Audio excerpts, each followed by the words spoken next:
Hello दोस्तों, मेरा नाम है रुपेश कुमार महतो और आपका हमारे यूट्यूब चैनल में वेलकम है।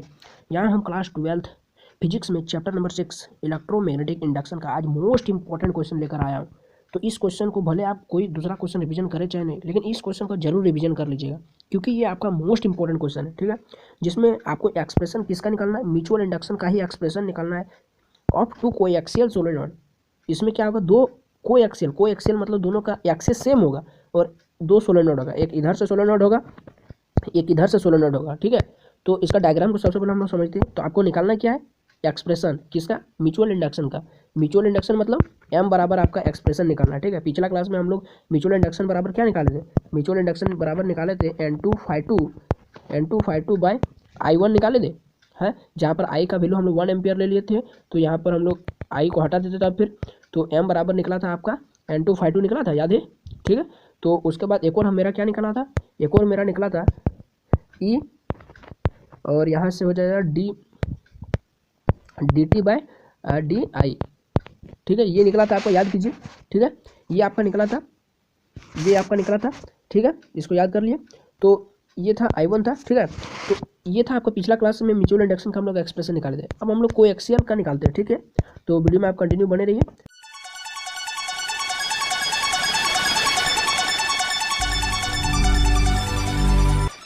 तो देखते हैं हम लोग। देखिए, सबसे पहले तो इसका डायग्राम को समझिए। ठीक है, इसका डायग्राम को तो हम लोग कुछ मानते हैं, जैसे हम लोग ये देखिए दोनों का एक्सिस सेम है। देखिए यहाँ से सेम से पास हुआ है, सेम एक्सिस से। ये इधर से एक सोलेनॉइड है। ठीक है, एक सोलेनॉइड है, एक कॉइल है। ठीक है, जिसका लेंथ को एल है, जिसका लेंथ एल है। इस सोलेनॉइड का नाम हम लोग S1 ले लिए। ठीक है, इतना क्लियर हो गया। फिर इधर से एक और सोलेनॉइड, इसको मिटा देते। इधर से एक और सोलेनॉइड आया, देखिए ध्यान दीजिए, ध्यान दीजिए, काफ़ी ज़्यादा इंपॉर्टेंट क्वेश्चन है। ठीक है, तो ये हो गया, जिसका नाम हम लोग क्या दे दिए, S2। इस सोलेनॉइड का नाम दे दिए S2। ठीक है, कोएक्सियल सोलेनॉइड जिसका एक्सिस सेम है। ठीक है, अब हम लोग इलेक्ट्रिक करंट दोनों से भी जा सकता है, इससे भी जा सकता है और यहाँ से निकल सकता है, या फिर इससे भी जा सकता है और यहाँ से निकल सकता है। लेकिन देखिए यहाँ से इलेक्ट्रिक करंट तो यहाँ देंगे यदि I1, तो मैग्नेटिक फील्ड तो इसमें बनेगा। सही बात है, मैग्नेटिक फील्ड किसमें बनेगा, S1 में ही बनेगा। लेकिन मैग्नेटिक फ्लक्स किसका चेंज होगा, S2 का चेंज होगा। क्यों, क्योंकि हम लोग म्यूचुअल इंडक्शन पढ़ रहे हैं। ठीक है, सेल्फ इंडक्शन नहीं है कि हम लोग इसी में करंट दिया और इसी में मैग्नेटिक फील्ड बना और इसी में मैग्नेटिक फ्लक्स में चेंज हुआ, ऐसा बात नहीं। ये हम लोग म्यूचुअल इंडक्शन पढ़ रहे हैं, करंट देंगे इसमें S1 में, मैग्नेटिक फील्ड भी S1 में बनेगा, लेकिन मैग्नेटिक फ्लक्स चेंज किसका होगा, S2 का चेंज होगा। समझ रहे। तो चलिए यहाँ पर दोनों का देखिए, दोनों सोलेनॉइड का लेंथ कितना है, L है। और ये जो तार का मोटाई है, ये जो सोलेनॉइड का तार का मोटाई है, उसको दोनों का सेम है। ठीक है, A मान लिए। ठीक है, मोटाई को A मान लिए, एरिया ऑफ क्रॉस सेक्शन। ठीक, S1 में करंट जा रहा है जिसको हम लोग मान लिए I1, S2 में करंट जा रहा है जिसको हम लोग मान लिए I2। इतना क्लियर हो गया। S1 में जो मैग्नेटिक फील्ड होगा उसको B1, S2 में जो मैग्नेटिक फील्ड होगा उसको B2। ठीक है, S1 में जो मैग्नेटिक फ्लक्स में चेंज होगा उसको φ1, और मतलब S1 में चेंज होगा S2 के कारण, तो उसको लिखेंगे S1 में चेंज होगा S2 के कारण, तो φ12। 1 में हो रहा है चेंज 2 के रिस्पेक्ट में, यानी 2 में जब इलेक्ट्रिक करंट फ्लो कराएंगे तो मैग्नेटिक फ्लक्स 1 में चेंज होगा। उसी तरह से जब हम लोग, फिर इसको मिटा दें, जब हम लोग इलेक्ट्रिक करंट 1 में पास करेंगे तो मैग्नेटिक फ्लक्स किस में चेंज होगा, S2 का, यानी 2 में चेंज होगा, 1 के कारण चेंज होगा। ठीक है, S2 में मैग्नेटिक फ्लक्स चेंज होगा, 1 के कारण चेंज होगा, जब 1 में हम लोग इलेक्ट्रिक करंट I1 पास करेंगे तब। इतना क्लियर हो गया। चलिए, लगभग मैंने आपको सब समझा दिया। ठीक है, अब देखिए जो मैंने अभी आपको बताया कि कंसिडर करेंगे टू करंट कैरिंग सोलेनॉइड है कोएक्सियल, जिसका एक्सिस दोनों का सेम है, S1 एंड S2 मान लिए L टोटल नंबर, मतलब टोटल लेंथ है दोनों सोलेनॉइड का। एरिया ऑफ क्रॉस सेक्शन दोनों का A है। N1 क्या है, देखिए यहाँ पर मैंने ये आपको नहीं बताया। देखिए ये जो नंबर ऑफ टर्न्स है, ये फिर इधर से ये दोनों का नंबर ऑफ टर्न्स सेम है, N1 है N2 है। ठीक है, दोनों का सेम है। ठीक है, तो देखिए अब देखिए यदि N1 किसका है, S1 का इधर से जो गया था। ठीक है, इधर से ये था S1, इसका नंबर ऑफ टर्न्स कितना है पर यूनिट लेंथ में, टोटल लेंथ कितना था L, पर यूनिट लेंथ में छोटा सा लेंथ में इसका नंबर ऑफ टर्न्स कितना है N। तो टोटल नंबर ऑफ टर्न्स कितना हो जाएगा, N1 कितना हो जाएगा, N इंटू L हो जाएगा। समझ में आ रहा है, N1। ठीक है, उसी तरह से देखिए N1 बराबर हो गया, तो यहाँ से कैपिटल N बराबर स्मॉल n1 इंटू L, फिर यहाँ से स्मॉल n निकाल लिया तो ये हो गया N1 बाय में L हो गया। उसी तरह से अगर हम लोग इसमें देखेंगे, अगर ये सोलेनॉइड में देखेंगे, सेकंड सोलेनॉइड यानी S2 में देखेंगे इस तरह से। ठीक है, ये हो गया S2 में करंट I1 I2 जा रहा था, ये S2 है, ठीक है। इसका टोटल लेंथ कितना है, L है, ठीक है, दोनों का सेम लेंथ है, ठीक है। इसमें यदि पर यूनिट लेंथ में टोटल नंबर ऑफ टर्न्स कितना है N2 और टोटल लेंथ कितना L, तो इसका N2 कितना हो जाएगा, स्मॉल N2 इंटू L हो जाएगा। यहाँ से N2 निकाल लीजिए तो कैपिटल N2 बाय में L हो जाएगा। इतना क्लियर हो गया, ठीक है। अब देखिए, अब हम लोग मेन चीज़ में आते हैं कि हम लोग मैग्नेटिक फ्लक्स निकालेंगे, ठीक है। मैग्नेटिक फ्लक्स, तो सबसे पहले मैग्नेटिक फ्लक्स का फॉर्मूला क्या होता है, फाई बराबर होता है BA, होता है ना, BA होता है, तो BA होता है। तो सबसे पहले हमको क्या निकालना है, B पता होगा तब ना हम लोग फाई निकालने सकेंगे।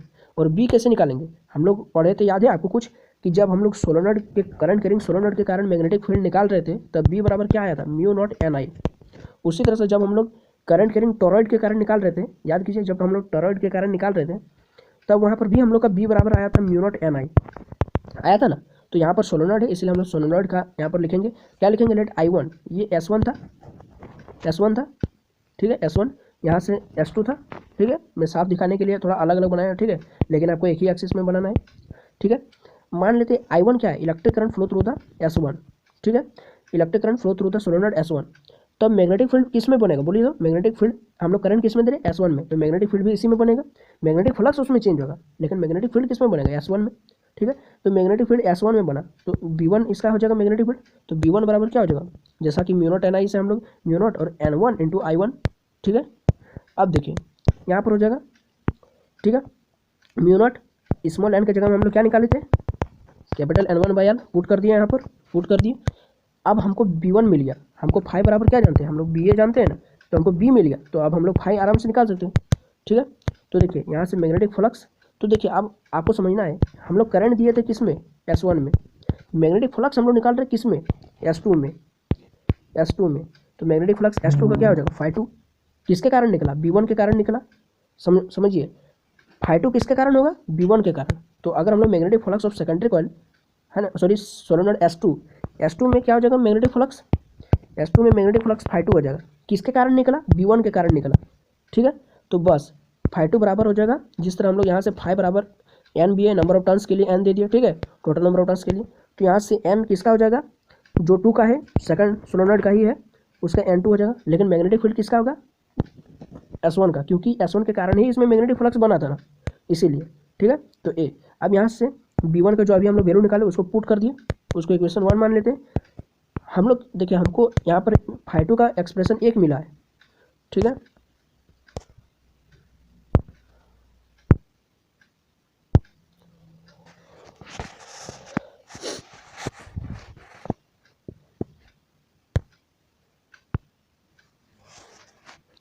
तो देखिए हमको फाई2 का एक एक्सप्रेशन मिल गया, ठीक है। अब देखिए हम लोग एक और जानते हैं, हम लोग क्या जानते हैं, हम लोग जानते हैं कि फाई डायरेक्टली प्रोपोर्शनल टू क्या होता है, आई। तो यदि फाई2 होगा तो डायरेक्टली, यानी फाई2 किसके कारण बना था, B1 के कारण, B1 किसके कारण बना था, I1 के कारण, ठीक है। तो फाई2 किसके बराबर डायरेक्टली प्रोपोर्शनल हो जाएगा, I1 के कारण, I1। तो यहाँ से डायरेक्टली प्रोपोर्शनल को हटाएंगे तो एक कॉन्स्टेंट आएगा, M आएगा। लेकिन अब सोचने वाली बात यहाँ है कि M यहाँ पर हम लोग किसका लिखेंगे, मैग्नेटिक फ्लक्स में चेंज हो रहा है फाई S2 का, तो म्यूचुअल इंडक्शन भी किसका होगा, S2 का ही होगा, किसके कारण बना था, 1 के कारण बना था। तो बस M2 1 I1, ठीक है। यहाँ पर वेयर आप लिख सकते हैं, क्या लिख सकते हैं कि M21 क्या है, म्यूचुअल इंडक्शन ऑफ S2 है विद रिस्पेक्ट टू S1, ठीक है, ये हो गया। अब देखिए फ्रॉम इक्वेशन 1 एंड 2 से इसको इक्वेशन 2 मान लिए थे, हाँ देखिए LHS और LHS मैच कर रहे हैं, देखिए LHS और LHS, तो हम लोग RHS को भी बराबर कर सकते हैं और I1 और I1 कट जाएगा, तो यहाँ से M21 बराबर आ जाएगा N2 म्यू नॉट N1, यानी इसको सजा करके लिख सकते हैं mu naught N1 N2 I, मतलब A बाई L, ठीक है। तो देखिए यहाँ से कट गया, तो आप लोग क्या लिख दिए कि M21 बराबर mu naught N1 N2 A by L।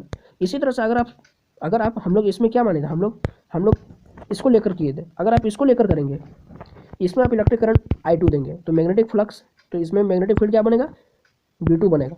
Magnetic flux किसका चेंज हो जाएगा, इसका चेंज होगा, फाई1 में चेंज होगा। तो यहाँ से आप क्या, B2 बराबर आपका भी क्या निकलेगा, B2 बराबर निकलेगा आपका म्यू नॉट N2 I2, फिर N का जगह में पुट करेंगे और B का जगह में फिर आप लोग क्या जानते हैं, फाई बराबर BA होता है, NBA, ठीक है। तो यहाँ पर फाई किसका हो जाएगा 1, B2 हो जाएगा, B2 का वैल्यू पुट करेंगे, इस तरह से आपका एक्सप्रेशन क्या निकल के आ जाएगा, इस तरह से आपका एक्सप्रेशन सिमिलरली उसी तरह से M12 भी निकल जाएगा, ठीक है, M12 भी निकल जाएगा और यहाँ पर हो जाएगा mu naught N1 N2 A by L, दोनों का एक्सप्रेशन सेम आएगा, ठीक है। तो यहाँ से देखिए M दोनों का एक्सप्रेशन सेम है, इसलिए हम लोग दोनों के लिए एक लिख सकते हैं, M लिख सकते हैं, M बराबर M21 M12 बराबर mu naught N1 N2 A by L, ठीक है।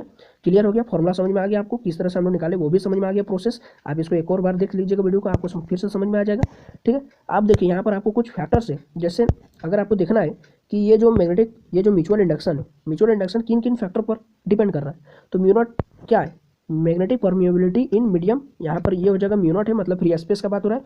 अगर म्यू नॉट नहीं रहता, म्यू रहता, तो म्यू बराबर हम लोग क्या जानते हैं, हम लोग म्यू बराबर जानते हैं म्यू नॉट म्यू आर होता है ना। तो यहाँ पर म्यू नॉट की जगह में हम लोग म्यू भी लिख सकते हैं, यानी मैग्नेटिक परमिएबिलिटी ऑफ मीडियम, ठीक है। N1 क्या हो जाएगा, number of turns in solenoid S1, N2 क्या हो जाएगा, number of turns in solenoid S2, और A क्या हो जाएगा, area of cross section of each solenoid, ठीक है। तो देखिए इन तीनों से क्या डायरेक्टली प्रोपोर्शनल, यानी इन तीनों का किसी का भी वैल्यू बढ़ेगा तो M का भी वैल्यू बढ़ेगा, लेकिन इन्वर्सली प्रोपोर्शनल किसका, लेंथ ऑफ द सोलेनॉइड, यानी जितना लंबा आप बना देंगे सोलेनॉइड के खींच कर, उतना ज़्यादा उतना कम हो जाएगा म्यूचुअल इंडक्शन।